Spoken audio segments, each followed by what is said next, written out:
guys, welcome to Destination Solutions. I'm Daniela Diego with the Solar Impulse Foundation, and today we're going to get to meet some really cool innovators who came up with this idea to upgrade electronic infrastructure to reduce material waste.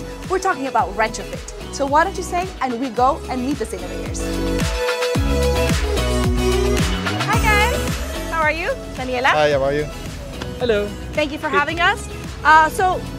Tell us who you are and tell us a little bit about your solution. Moi, mon nom c'est Alexis Gonella. Je travaille dans la société Supercomputing Systems à Zurich. Et ce qu'on fait, nous, c'est des travaux de rétrofit pour l'infrastructure électronique urbaine. Donc moi, je m'appelle Pete, je suis chef de projet pour la distribution ticketing en transport public.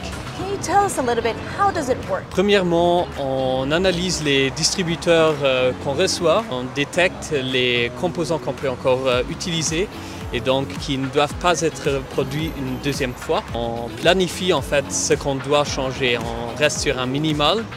Et on écrit aussi, on implémente le software pour les composants existants. And can you tell me a little bit about the benefits? On a des bénéfices à la fois pour le COD et financier. Dans l'exemple de Lucerne, on peut vite aller voir un automate si vous voulez ensemble. Ça c'est un des automates qu'on a fait. Donc un exemple ici, on a fait un rétrofit. Et le client, au lieu d'acheter des nouveaux appareils, il a pu utiliser notre système. Donc il a continué à réutiliser les mêmes automates. Et dans ce cas-là, on a dû changer seulement les mainboards, donc les PC. Et là, il y a une économie de CO2 conséquente de plusieurs tonnes en fait, par automate parce qu'on a juste eu besoin de changer les cartes mères. Et tout le reste, il reste. Vous voyez, c'est des automates de bonne qualité. Ils peuvent être utilisés encore 10 ans, 15 ans, au lieu d'à chaque fois racheter la même chose. Et si vous observez ces displays aussi, on a fait aussi des travaux de rétrofit sur une autre génération, mais qui est aussi à Lucerne. Et là aussi, c'est des displays qui peuvent être utilisés 15 ans, 20 ans de plus, parce que c'est très souvent de la très bonne qualité.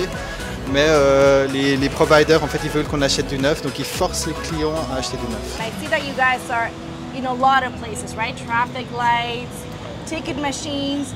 But as you know, with this upcoming referendum in June 18, this might be a moment. How could it benefit a yes vote? De manière générale, pour l'environnement et pour la Suisse, c'est un must. Donc il faut absolument que les gens y réfléchissent. Est-ce qu'ils veulent avoir une économie circulaire? On continue de réutiliser le matériel ou est-ce qu'on veut à chaque fois acheter du neuf? Donc le bénéfice, il est plutôt pour les gens qui payent des impôts, pour les gens qui votent. Il faut vraiment que les gens réfléchissent à ce qu'ils veulent voter. Well, thank you so much. We look forward to seeing all the machines that you have around. Thank you so much. Thank you. Thank you. Well, what do you think? I hope you enjoyed this video today and see you next time, where the destination is always the solution.